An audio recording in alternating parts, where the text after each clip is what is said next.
Hey guys, Marcus Melnick here with Firearm Mentor. Hope you're enjoying my YouTube channel.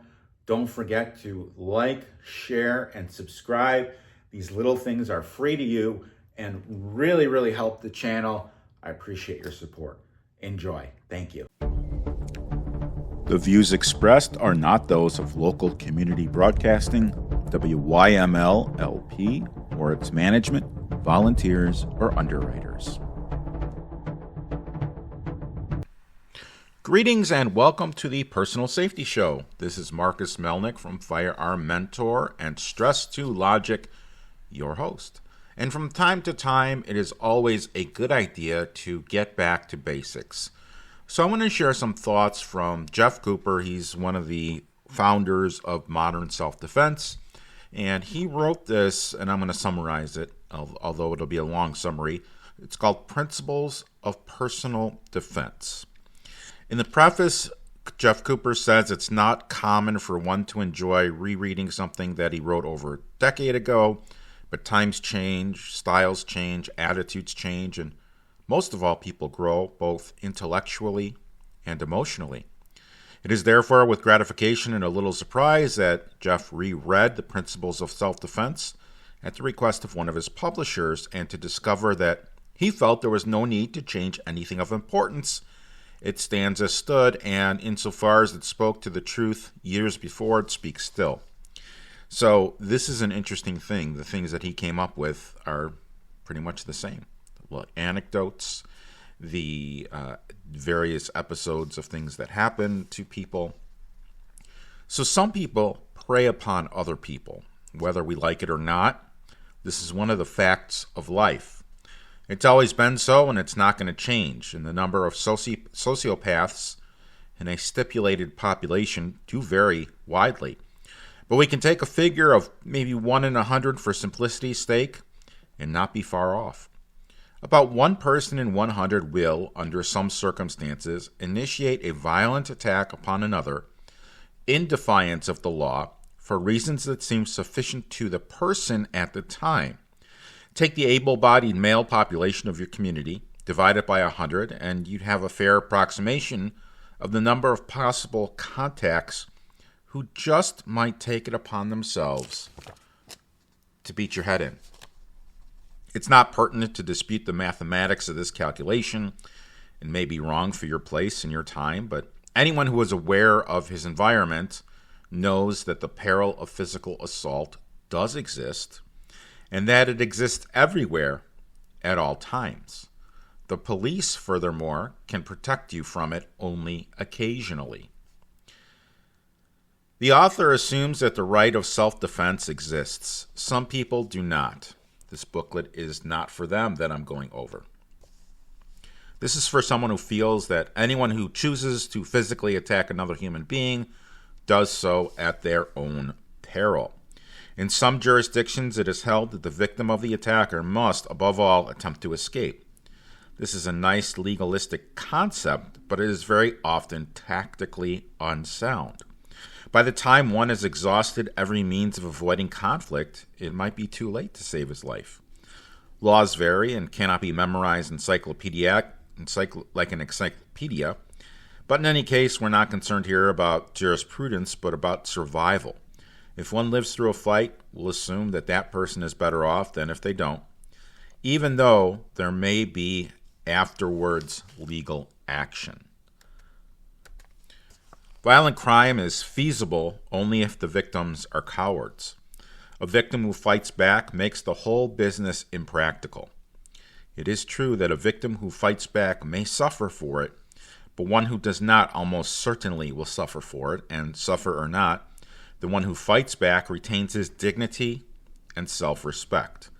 Any study of the atrocity list of recent years, Richard Speck, Charles Mason, Richard Hickok, any of the mass murderers, shows immediately that victims, by their appalling ineptitude and timidity, virtually assisted in their own murders. But that doesn't mean it's their fault. That's my comment. I'm going over this pamphlet that Jeff Cooper wrote. They didn't assist their own murders. They might not have known how to avoid their own murders. That doesn't mean they assisted. That means they were ignorant of the ways to get out of trouble. And that's one of the things I teach in my concealed carry classes. My next one is actually April 5th and 6th in the northwest suburbs. And if anyone's interested, you can sign up at firearmmentor.com/classes. That is FIREARMMENTOR.com/classes, CLASSES. And I'm going through this pamphlet and I'm thinking about it, and basically I teach people how to not be victims. A lot of it's street smarts, a lot of it's the law. Very little of it is bang bang, but there is certainly part of that, how guns work, heavy on safety, but really how to avoid trouble, and if trouble finds you, how to deal with it. Any person who is an adult, not in honor, submits to threats or violence. But many people who are not cowards are simply unprepared for the fact of human savagery. They have not thought about it, incredible as this may appear to anyone who reads the paper or listens to this, and they just don't know what to do. When they look right into the face of depravity or violence, they are astonished and confounded, and this can be corrected. So violence and depravity and savagery, those are not normal. Those are not normal everyday occurrences. They're common, but they're not normal. The techniques of personal combat aren't going to be discussed in this work. The so-called martial arts, boxing, karate, the stick, the pistol, are complete studies in themselves and must be acquired through suitable programs of instruction, training, and practice. It behooves all able-bodied people to consider them. But the subject of this work is more basic than a technique, being a study of the guiding principles of survival in the face of unprovoked violence on the part of extra-legal human assailants. That means bad guys. Strategy and tactics are subordinate to the principles of war, just as individual defensive combat is subordinate to the following principles of personal self-defense. The first principle is alertness. A commander may be forgiven for being defeated, but never for being surprised. This maximum is among the first to be impressed on new lieutenants. It is equally applicable to individuals who aspire to a degree of physical security in today's embattled society. Alertness is, to some extent, an inherent personality trait, but it can nonetheless be learned and improved. Once we accept that our familiar and prosaic environment is in fact perilous, we automatically sharpen our senses. Two rules are immediately evident. Know what is behind you and pay particular attention to anything out of place. Now that's what this paper says. I will say, not just behind you, know what's in front of you as well. The most likely direction of attack will be from behind, but be aware of that. Develop the eyes in the back of your head.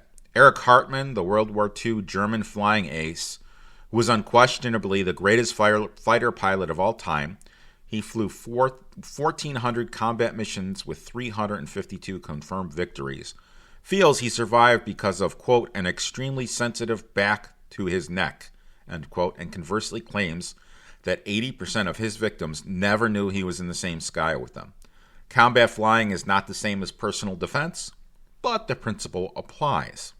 The great majority of the victims of violent crime are taken by surprise. The one who anticipates the action wins. The one who does not loses. Learn from the experience of others and don't let yourself be surprised. Make it a game. Keep a chart.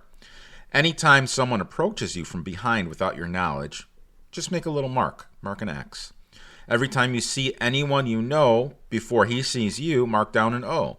Keep the O's ahead of the X's, and a month with no X's establishes the formation of correct habits. If you have a cat, observe your cat. It's difficult to surprise cats. Why? Well, naturally, his superior hearing is part of the answer, but not all of it. He moves well, uses his senses fully. He's not preoccupied with irrelevancies, and he's not thinking about his job or his image or his income tax. He's putting first things first, principally his physical security. Do likewise. There are those who will object to this mood of instruction that's being generated. They'll complain that they don't wish to, quote, live like that, and that they are under no obligation to do so. So, interestingly enough, this is a couple years ago, I did an active shooter response drill at a religious school. And one of the things that I told the people in the class, the teachers, was that, hey, when I take my kids to the movie theater, this is when they were little, I'd ask them, where are the exits? And they'd point out the exits, because really it's a dark movie theater, could be filled with smoke. They need to be able to self-rescue. And I had one teacher, very nice, she said, you mean to tell me that when I go into a room, I have to determine where the exits are? And my answer was yes. People think they can just give up and they won't be hurt. But the world is feral, and if one wishes to be at ease, they must accommodate to it. Anything out of place can be a danger signal. Certainly anyone you don't know approaching your dwelling must be regarded with some trepidation. It's 99 to 1 that they're perfectly harmless, but you need to be ready if it turns out to be not harmless.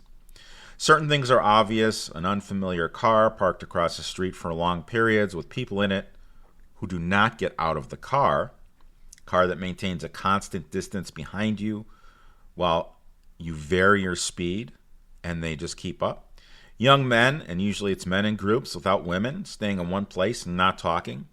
These things should set up a first stage alarm in anyone, but there's many other signals to be read by the wary.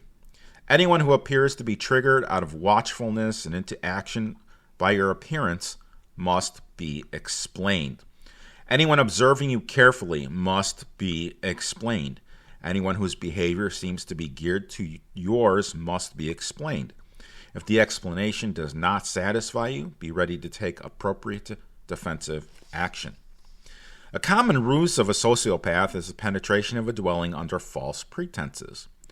Anyone can claim to be a repair person or inspector of one sort or another, and it's often impractical to verify credentials, but merely being aware that credentials may easily be falsified is protection against surprise.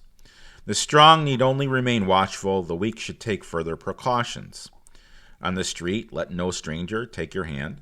To allow a potential assailant a firm grip on your right hand is to give him a possibly fatal advantage.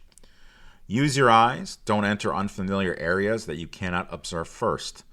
Make it a practice to swing wide around corners. Use window glass for rearward visibility.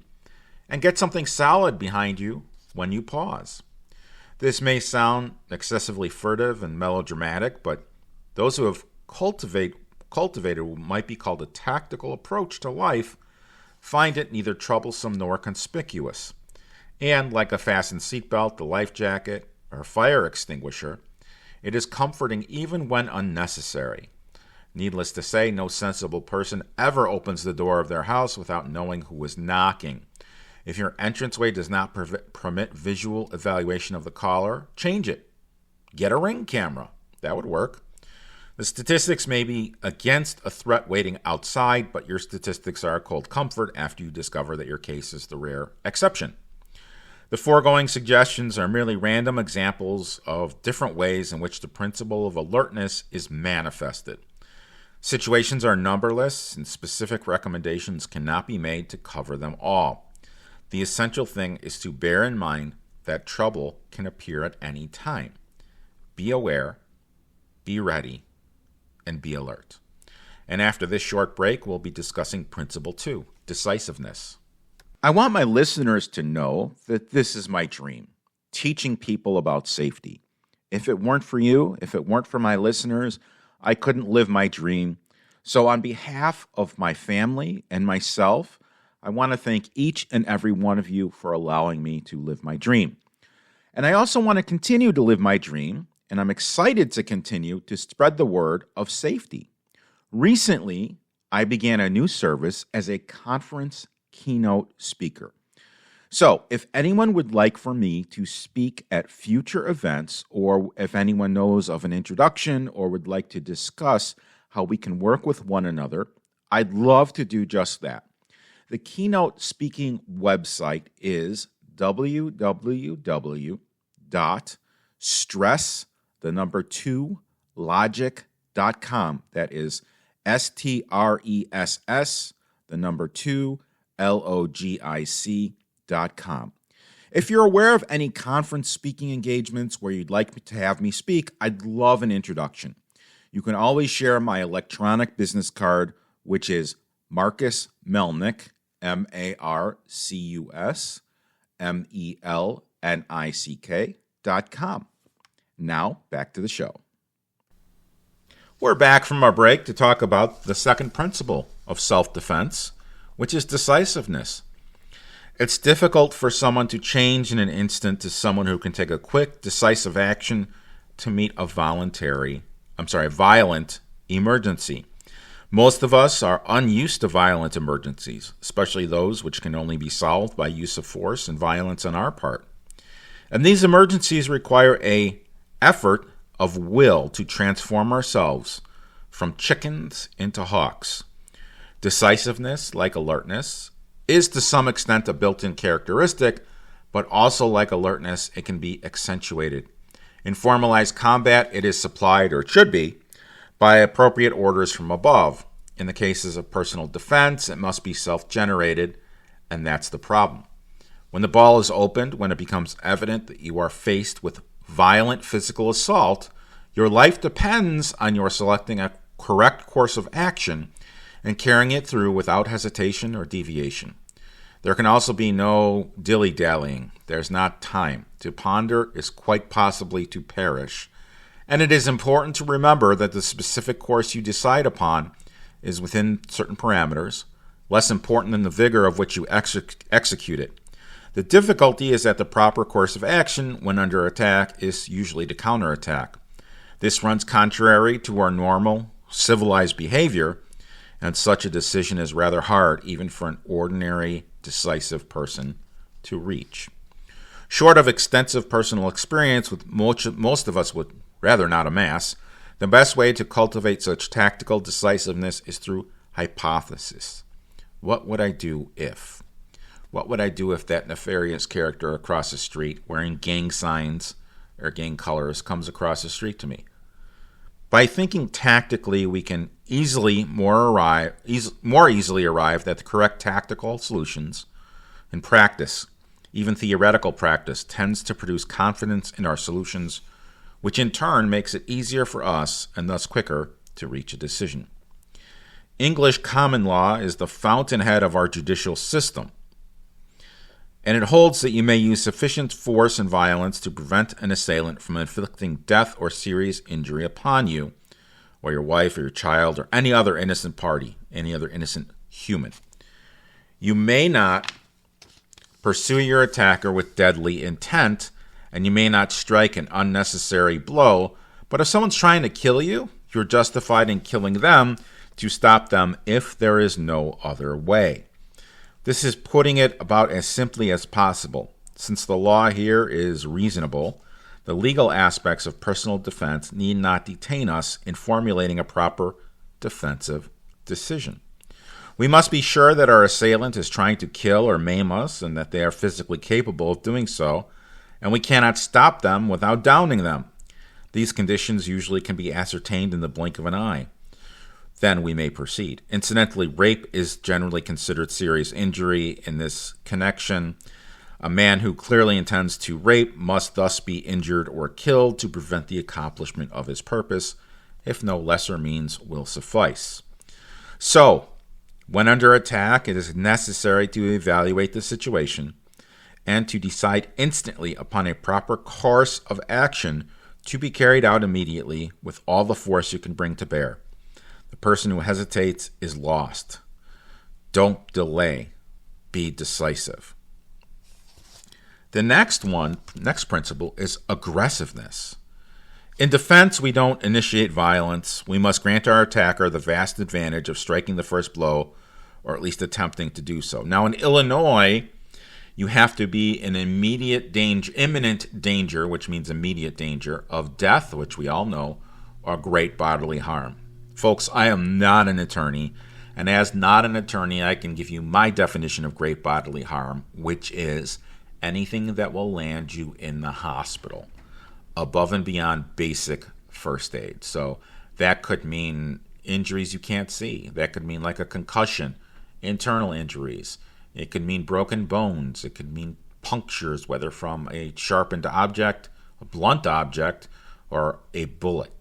These are what I would consider great bodily harm. And what's great bodily harm to some people is not great bodily harm to another person. For example, I had shoulder surgery in September. So it takes about 12 weeks for everything to completely heal.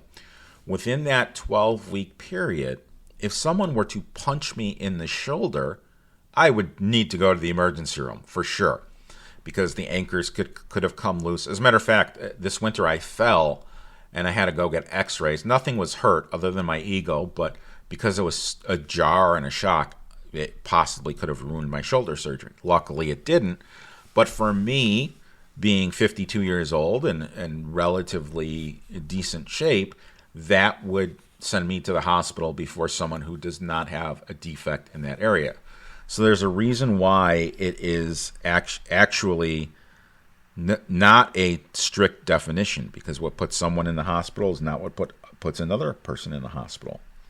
Basically, the best defense is a good offense, and it's true when we can't apply it strictly to personal defensive combat.